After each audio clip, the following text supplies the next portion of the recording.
Hi friends, welcome to Tute Chilli. இன்னைக்கு நம்ம பார்க்க போகிறது ரவை ஊத்தாப்பம். ரொம்ப ஈஸியான பிரேக்ஃபாஸ்ட் எப்படி செய்யலாம்னு பார்த்துடலாம். ஒரு கப் ரவை, ஒரு கப் தயிர், சின்ன வெங்காயம் பொடி பொடியாக நறுக்கி வச்சுருக்கேன், கேரட், பீன்ஸ், ஒரு கப் ரவையை நல்லா ரோஸ்ட் பண்ணி எடுத்து வச்சுருக்கேன், அதோட ஒரு கப் தயிர் சேர்த்துக்கிறேன்.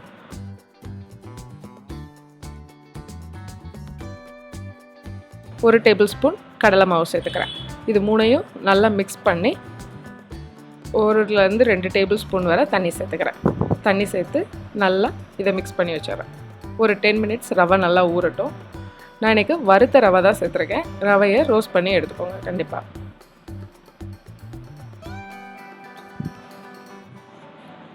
இது 10-15 நிமிஷம் வரை நல்லா ஊறட்டும். ஒரு மூடி போட்டு மூடி வச்சிடறேன். இப்போ ரவை நல்லா ஊறிடுச்சு. இதோட நம்ம வெஜிடபிள்ஸ் எல்லாம் சேர்த்துக்கலாம். ஒரு கேரட்டை துருவி வச்சுருக்கேன், அதையும் சேர்த்துக்கிறேன். சின்ன வெங்காயம் பொடி பொடியாக நறுக்கி வச்சுருக்கேன், அதை இதோட சேர்த்துக்கிட்டேன்.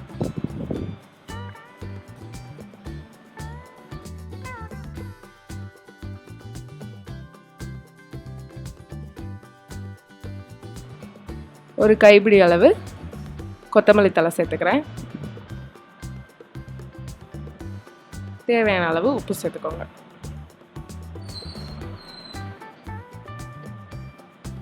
இதில் எந்த வெஜிடபிள் நீங்கள் ஆட் பண்ணாலும் ஆட் பண்ணிக்கலாம். பச்சை பட்டாணி எதுனாலும் ஆட் பண்ணிக்கலாம். தண்ணி கலந்து ஒரு பேட்டர் மாதிரி இதை ரெடி பண்ணிக்கணும்.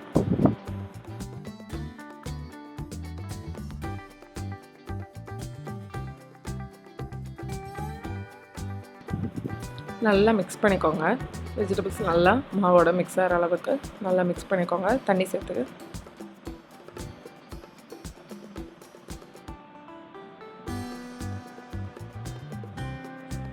கொஞ்சம் கொஞ்சமாக அளவு பார்த்து சேர்த்துக்கலாம் தண்ணி. நான் பச்சை பட்டாணி வேக வச்சு எடுத்துருக்கேன், அது கொஞ்சம் சேர்த்துக்கிறேன்.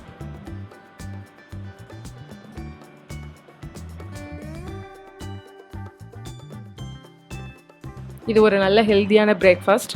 இதோட எந்த வெஜிடபிள்ஸ்னாலும் நீங்கள் ஆட் பண்ணிக்கலாம். பேட்டர் ரெடி ஆயிடுச்சு. இதில் மசாலா சேர்த்துட்றேன்.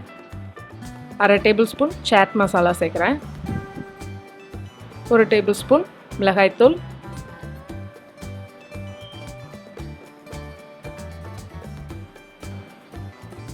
சேர்த்து நல்லா மிக்ஸ் பண்ணிக்கிறேன்.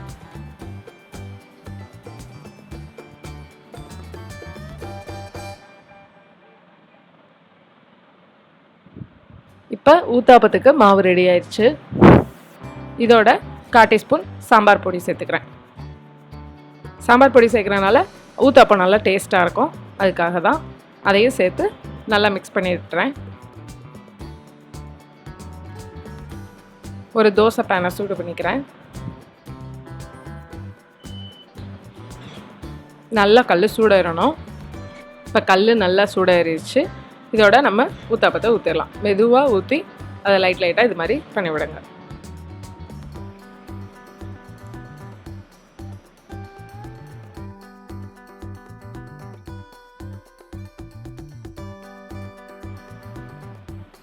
ரெண்டுலேருந்து 3 நிமிஷம் வரை நல்லா வேகட்டும். அப்போ தான் எல்லாமே நல்லா வேகும். இப்போ நல்லா வெந்துருச்சு. திருப்பி போட்டு வேக வச்சிடலாம். சுவையான ஹெல்த்தியான ஊத்தாப்பம் ரெடி. இதுக்கு தேங்காய் சட்னி ஒரு அட்டகாசமான காம்பினேஷன். கண்டிப்பாக ட்ரை பண்ணி பாருங்கள். இந்த சேனல் உங்களுக்கு பிடிச்சிருந்தா கண்டிப்பாக லைக் பண்ணுங்கள், ஷேர் பண்ணுங்கள், சப்ஸ்கிரைப் பண்ணுங்கள்.